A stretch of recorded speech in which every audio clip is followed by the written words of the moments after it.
The reason it's challenging, the reason it's addictive is constraints, right? You've only got 280 characters to code in. You're coding for a 40-year-old machine with 32K of RAM. And this idea has inspired 10,000 tweets of code in the past year. And it has been amazing to see. Every time you think the boundaries have been pushed as far as they can go, someone finds something even more amazing to do with it. And it's just an addictive thing to use and to follow on Twitter. And you might think, why the BBC Micro? Why BBC Basic? So the BBC Micro is a computer that inspired a generation of kids to code in the UK in the 1980s. And I was one of those kids. And they ran a language as standard called BBC Basic, which was created by Sophie Wilson at Acorn Computers. And she later used that language to define the first model of the ARM architecture. And so it's no exaggeration to say, this computer played a part in shaping modern technology. The idea of the code bot also got a whole load of people excited. And so, not just hardcore Acorn nerds like me, but a whole load of other people on Twitter who just loved this idea of a bot that ran code. And even though this is being run on the cloud in an amazing emulator called bbcmicrobot, which we'll hear about later on, these tweets can run on the original 1980s hardware. And so this is a BBC Micro Model B emulated faithfully. We do add in the graphics extension ROM from Acorn Soft, which is also from, I think, 1985, to enable a few more graphics commands within that tweet. But all of this stuff does run on the original hardware.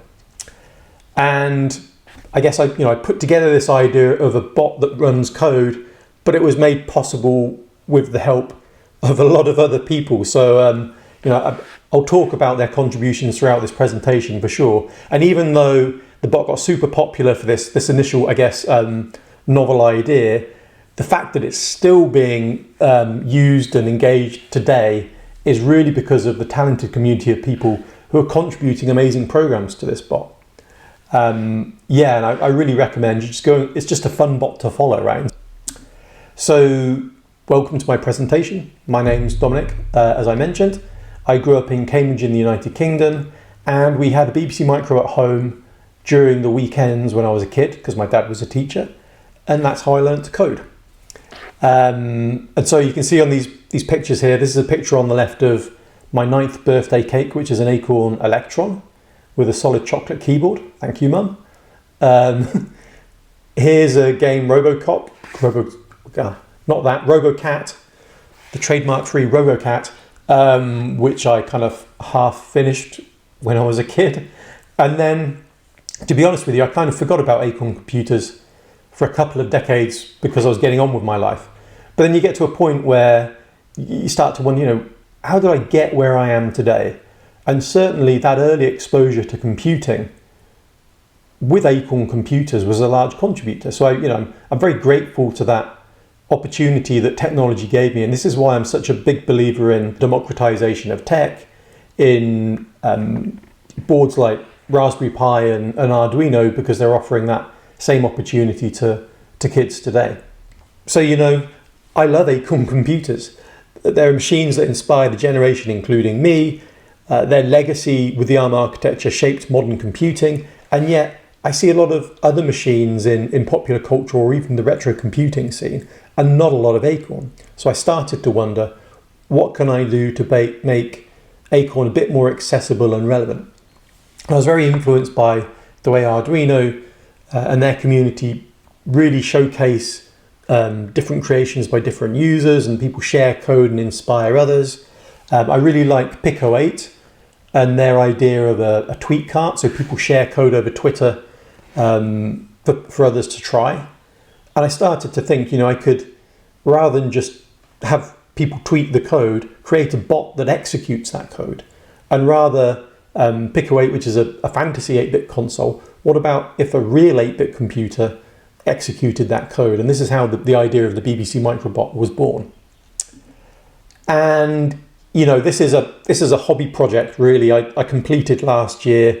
It's free and open source, but there is no money to be made that I've seen on this project.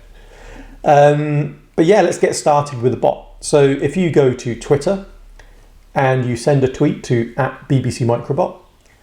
Obviously the tweet is going to be in BBC Basic, so I've got a line number here, 10 print hello world. You wait under a minute and the bot will reply with either a screenshot of it or a video of the output from the machine. And clearly, to get something useful out of this, you need to know some BBC Basic. So either, if you ever used it back in the 80s, try and remember back what you used to type as a kid. You can dig out the old BBC Micro manuals online. Or actually, I also created a modern interactive tutorial over Christmas. I had this idea, you know, JS, Fiddle or CodePen, all these types of sandbox editors that you see in dev blogs sometimes.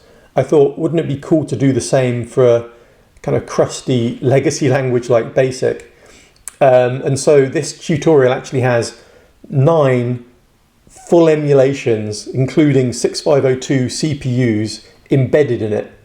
And on the left here, you've got the editor, which is based on Microsoft Monaco, which is used on the back end of VS Code. And then on the right, you have the JSBeeb emulator from Matt Godbolt. So as you type, you can see the results live update as they would run on a 1980s BBC Micro. And I think this is really, really cool.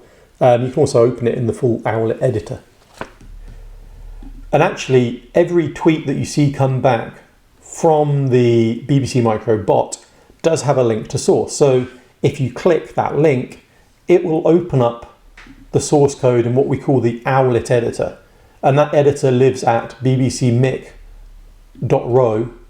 And that URL is also an innovation of Matt Godbolt's, because every other permutation of the name was taken. But I worked with Matt on creating this environment, and it is really intended to be just a really simple, fun, modern way of coding in BBC Basic. So we're not trying to provide a fully featured professional IDE here.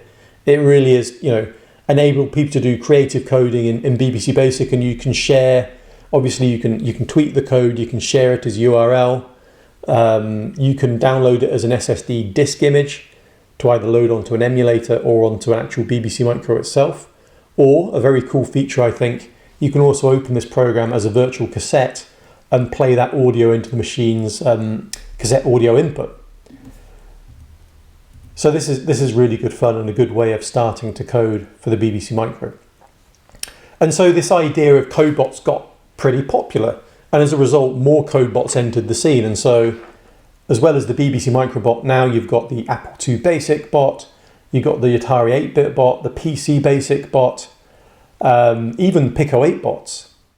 So anyway, so let's go into the bot in a bit more detail. So, you know, you've got past your hello world. How do you do slightly more advanced things here?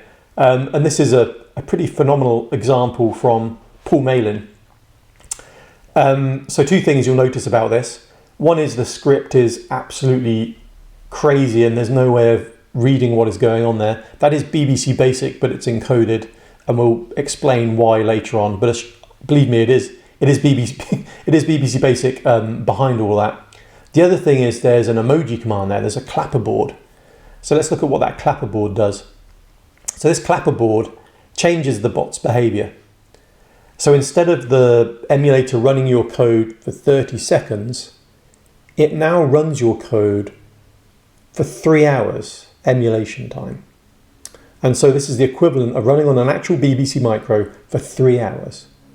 The amazing thing is that the result will come back within a few seconds. And this is possible because we're using, I believe, the world's fastest 6502 emulator on the back end, and this is Chris Evans' BeebJIT emulator. And it's emulating those 3 hours, 21 billion 6502 cycles in about 3 seconds. And this for me is phenomenal. So it means stuff that would have been overnight runs on the original 1980s hardware, you can now iterate rapidly. And this just opens the door to a whole lot more creativity and fun with the bot. So this is a really nice example here. These are fractals with a random factor, so kind of chaos fractals, if you like, from a user called Katie Panda. And each one of these is a BBC Micro screenshot. and it's kind of a beautiful organic effect. But it really is, I guess, cumulative billions of 6502 cycles, which have been possible within a few minutes with that emulator. The same is true of the fractals have been created or ray tracing. And I really like this example from Steve McRae, Queeper, because on the left here, he's got the kind of ray tracing that you could do in 30 seconds.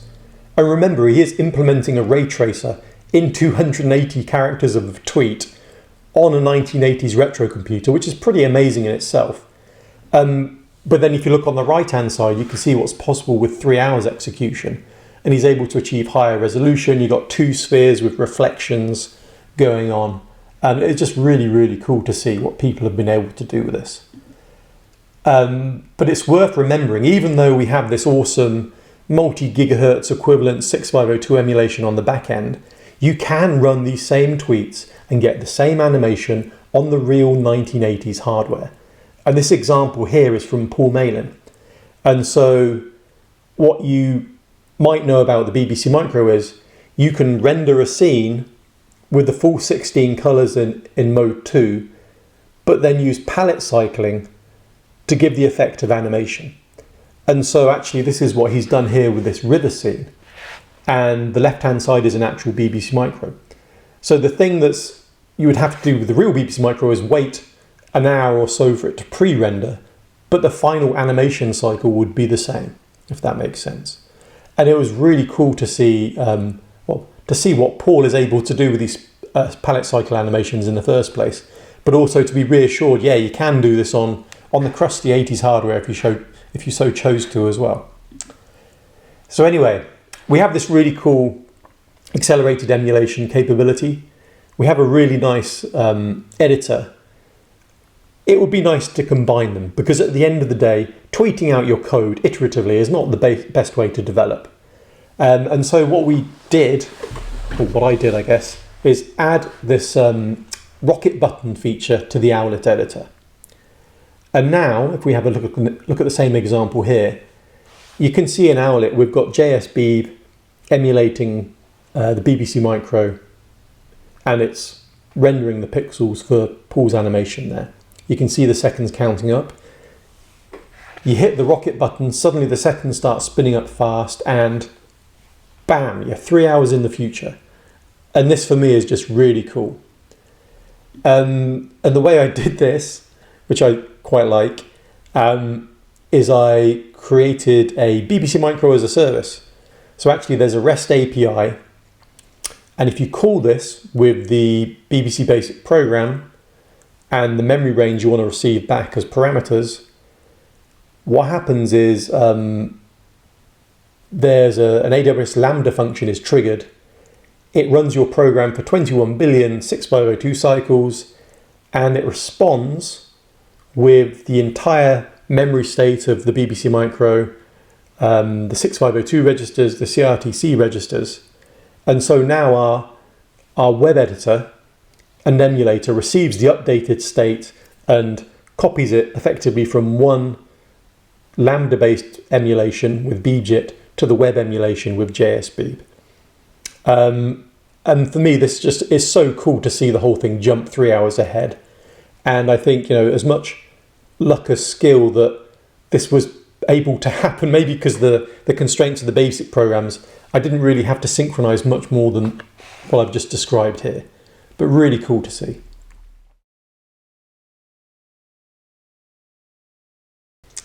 And so this sport of code golf evolves. And what you'll find is if you send a tweet, you may get other people replying to that thread and maybe shaving off some bytes, adding in some features, kind of putting the ball closer to the hole, as it were. And the way code golf started on the machine, I suppose it was dependent on the way the input happened. And back in the old days, I say old days, it was only a year ago, when I first launched the bot, the input method was effectively typing. So what happened is the bot received your tweet through the API, it received the tweet text, it did some parsing, and then it pasted the contents of that tweet, where it wrote them, to the emulation memory where the keyboard buffer was. So instead of simulating typing it in, it just miraculously all just appears into the keyboard buffer. like it's been typed very, very quickly. And the effect is quite cool. The disadvantage here is the operating system doesn't expect anything outside of the keyboard range to be in those bytes of data. So in other words, it was using or reserving the top bit of each byte for other purposes, because you don't have 256 keys on a keyboard. Anyway, that all said, this was a really cool moment for me. So the bot had been up a few days, and then I see a tweet from Eben Upton, founder of Raspberry Pi. I was like, well, this is really cool. And then I saw what he tweeted, and I was like, what the? Okay. And so what he'd done is he'd implemented Gosper's glider gun, so Conway's Life, in 6502 machine code. And he'd base64 encoded that machine code and put it in a basic string to assign to a region of memory. And the next line of basic, he wrote a base64 decoder, which when it is ran on the emulator, decodes that machine code, puts it into memory, and then calls it. Like, really cool. And it worked perfectly. And I was amazed, right? Because there's a whole load of @ signs there, which Twitter tends to reserve for other purposes. So I was very happy this worked. And in doing this, he had invented a method, a universal method for getting data into the emulator within the range of typable characters on a BBC Micro. So that's really, really nice. Like a universal, purist, friendly way of doing this. And actually, a chap called Ian Holmes put this on GitHub as a general method if you want to use it. So the one disadvantage of this method, of course, is characters are used for that base64 decoder in BASIC. And so you don't get to put as much code in there as you possibly could. And so a user called Realism thoroughly and relentlessly experimented and tested exactly how to get bytes through Twitter into the bot. And what he came up with was, well, first he made the observation that we can't use the keyboard input buffer because there was some corruption going on, or some reserved bits that were just getting flipped or used for other purposes by the OS. The other thing he suggested is you can use low Unicode values and just OR with 256, because the bot is just taking the lower 8 bits of each character anyway. And so in this way, you can encode any 8-bit value within one Unicode character. And this is really cool, not least because a nice feature of BBC Basic is even though you type in a full keyword like print, in memory, it's being encoded as a single BBC Basic byte token. So in other words, most BBC Basic keywords in memory are just represented as a single byte. And so with Realism's method now, instead of typing in the full keyword, you can actually put the byte token directly in the tweet and save a whole bunch of characters. That's really cool. The disadvantage, of course, is you now have kind of unreadable or fairly unreadable code, and you need some script to encode it in that format in the first place. The good thing, of course, is we now have Owlet, the editor, to do that. So we have shrink and expand buttons, which allow you to automatically tokenize and detokenize your program. And so the difference between this initial method and the later method, the first method was really typing your program in, so your tweet was key presses effectively. The method we use today is your tweet is a program which is tokenized and put into the computer memory at page where it expects a basic program. So other things that this enables. So VDU is a really powerful command in BBC Basic. As well as changing the color palette, all graphics commands can be expressed as VDU codes. And you can, VDU codes are expressed as lists of integers separated by commas. But what you can do instead is print them in strings. And instead of the integer value, you can convert those integers directly to the byte values. again, saving a whole bunch of bytes. And we've even created a tool with the help of a number of different users to do this for you. And the most recent innovation here from Pajak, I don't know if I pronounced that right, is you can type in full BBC Basic keywords and see live how they're translated to both the VDU sequence and the most compressed print byte sequence. And for me, this is really amazing. So sometimes I wonder if I took this a little bit too far. So to get more characters in, I introduced this capability using base 2048 encoding.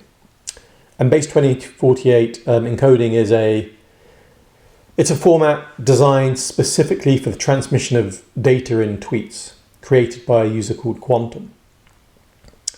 Something like 2,343 safe Unicode code points per character that you could use to encode data. And this gives us, in effect, 385 bytes of code. So it's like 105 more than we had with the kind of plain tweet format. And bbcmicrobot, so the Owlet editor, does encode and decode this for you. The one disadvantage is it's kind of hard to read. So now, when we first introduced this, people were like, what the? Yeah, runic incantation is a pretty fair assessment of what this thing looks like. But the advantage of it is people just created even more amazing stuff.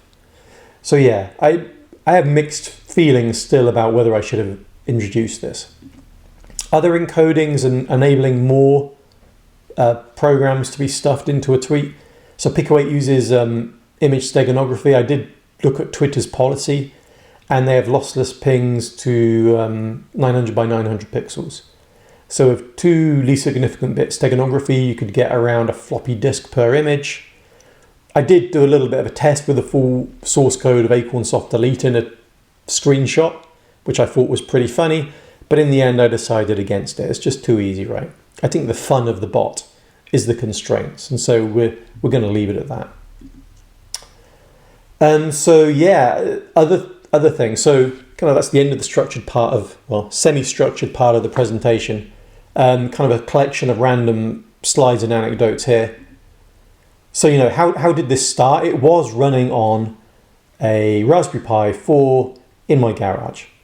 Kind of jokingly, the first tweet was this kind of mock-up of a 6502 data center. Although I have to confess, after a while, firstly, my network's not that dependable. Secondly, I was a little bit worried about security of hosting all this thing in my house. So in the end, I did migrate it to AWS. And so that's where the bot is running today. And the very first prototype of the bot was based on JSBeeb. And actually, it was just a minor modification of a unit test within JSBeeb. And it was text only. And effectively, it took text from a tweet, it ran it on JSBeeb, and it replied with a text output. So it trapped the OS write character routine. And I was really happy. I'd connected the BBC Micro emulator to Twitter. This must have been a first, right? I don't know how many other emulators at all have been connected to Twitter, but I was super happy about this when I saw the first basic prompt appear. I just connected a remote code execution bot to Twitter. What could possibly go wrong? And within nanoseconds, people had been starting to write expletives in infinite loops, and like the example here is kind of the tamest. And one thing I quickly discovered is when Twitter sees repetition of the same expletive, it kind of treats that as suspicious spam looking stuff. And so the bot was suspended immediately. So I was able to kind of jump through some hoops to prove that I'm a human and the bot would behave itself a little bit better. And they re-enabled the count, although it wasn't, the notifications weren't getting seen by users. I had to start again, and I had to think how to avoid this. And this is where Kieran Connell had a great idea. You can see here he was trying to get some graphical output from the bot. And he was like, well, I was expecting an animated GIF. And I was like, that's a good idea, right? No longer will there be text-based spam. And so I launched it again. And this time I put a square filter and it replies with a GIF instead of text. And the rest is history, right? On the back end, this thing is now effectively a microservice communicating over port 6502. I didn't have much time. This diagram is terrible. You just have to believe me. That's what it's doing. And when it calls BeebJit, so I moved from JSBeeb to BeebJit for everything now, just for speed primarily. But when it uses BeebJit, it uses a debug session on the command line for BeebJit. It stops after 725,000 cycles, which is when the boot process is finished and RAM has finished being blanked at the top there. It issues a breakpoint. It loads the tweet into page. So it's actually pre-tokenized the tweet using JSBeeb. So JSBeeb is still used by the bot. So it's pre-tokenized by JSBeeb. It's put into memory in BeebJit with this command. It also puts the RUN, the run, typing the run, enter, into the keyboard buffer. So the keyboard buffer method is still used in part as well. And then it adjusts various basic variables and runs. And that's how every tweet is now run on the bot. One of the cool things about the bot is just so things like this. So Katie Panda did iconic tweet on the bot, and people used it as a meme generator.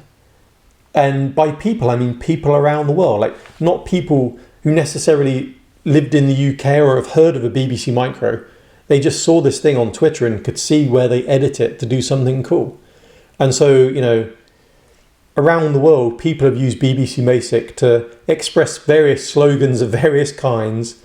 And I was really happy about that, right? Kind of this computer that's been gone for 40 years is now alive and reaching out to new people across the world, not just people of my vintage reminiscing. I really like that.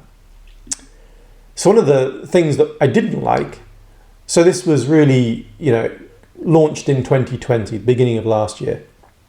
And this was a really bad year for toxic internet content and like horrible, stuff being generated on Twitter. And, among the thousands of good constructive tweets creating something on the bot, there was some pretty hateful stuff being created. And the bot replies, right? So it's kind of like, this is my little corner of the internet. Do I want to be part of the problem, or do I want to take a stand and make this a little bit of a better place? I had to do some moderation, and this is not the kind of responsibility I'd signed up for, right? But such is life on the internet.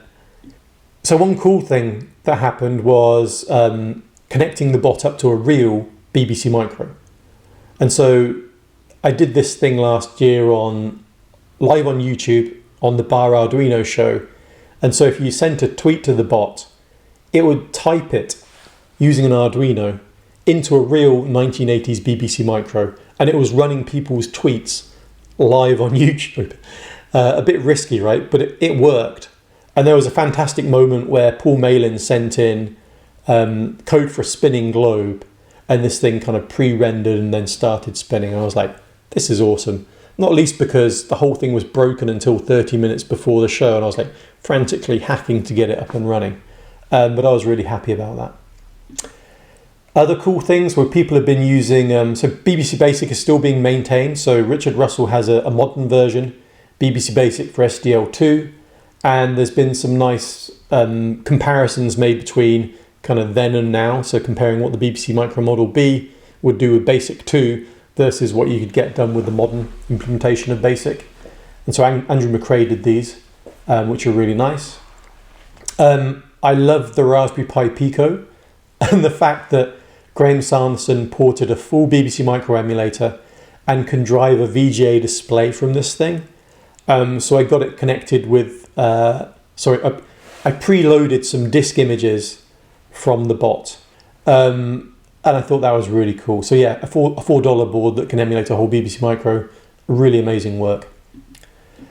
And so, yeah, that's in a nutshell, that's what happened with the BBC Microbot. So yeah, the BBC Microbot. It's a project that was far more popular than I'd anticipated.